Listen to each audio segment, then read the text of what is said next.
Hi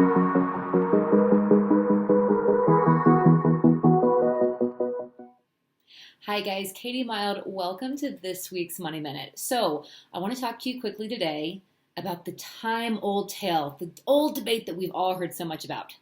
Good debt versus bad debt. Now, I know that many of you have heard this argument before, right? It's, well, you know what? It's okay to take out that debt. It's okay because it's the good kind, right? We hear this a lot, particularly around things like mortgages and around student loans. Now, here's the thing. I totally agree that some debt can be advantageous to have, okay? If it's going to be serving an end goal that's going to elevate your life in some way, it's going to add value, it could be considered. So, some student loans, sure. Some real estate loans, possibly. Things like a mortgage, things like maybe a real estate loan, a mortgage for a rental property, there are times when those things are perfectly fine. Here's what you have to ask yourself.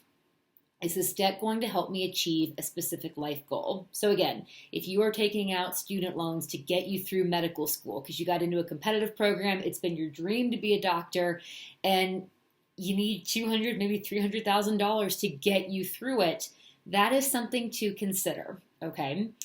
If you have a significant net worth, if you have some savings, but you have an opportunity to take out a mortgage loan to secure a rental property that's going to get you X amount of dollars per month in passive income, it can be considered. Here's where I don't like those arguments. You hear cases of people who take out student loans and then live on those, or they go on vacation, or they buy clothes or food, okay? Or you hear people who get excited about a deal, but then a real estate deal, but then they don't know really what they're doing. They haven't run a proper deal analysis, and they just borrow money and worry about it later. That's where I get very nervous. I also get very nervous about any type of consumer debt, personal loans, car loans, things where you are purchasing something that is not necessarily going to serve you and help you grow your future down the road. So if you do decide to borrow, do these things. Ask yourself, is it helping me fulfill a specific life goal? If you do have to borrow, do your research ahead of time, okay? So if you're going to borrow, you've got to understand the terms of your loan, your interest rate, the time to pay back, if there are any early payoff penalties, if there are other terms and conditions to consider. You must know that. You are responsible for that instrument, that debt instrument, as soon as you sign on the line. So make sure you know what you're signing up for.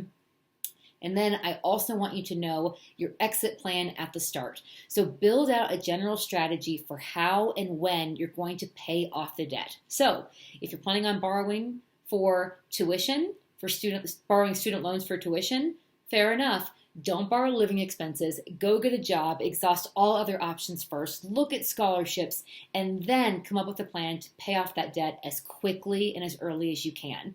If you're going to borrow money for a real estate deal or for a business opportunity, make sure you have a business plan in place, you've done a thorough deal analysis, you've done your due diligence, and you have a contingency plan in place should things go awry, okay? And then whatever you do when you borrow, even if it's the good kind, the better kind over the other bad debts, other consumer debt, make sure you hold yourself accountable. If you've created your plan, and you should before you take out the debt, follow through on that plan, know what you're doing, be judicious, and do not overborrow. Here's the deal. Good debt, bad debt, wherever you fall in that debate, at the end of the day, all debt sources, good or bad, have to be paid back. And once you sign on the dotted line, you're responsible, you're liable, and you have a legal and moral obligation to repay your debtors. So be smart if you're going to take out debt. If you have any other questions about debt, put your questions and comments below. I'm always listening, always watching, and I'd love to help you. In the meantime, ring the bell to subscribe. Let me know if you have any questions, and have a great weekend. Talk to you later.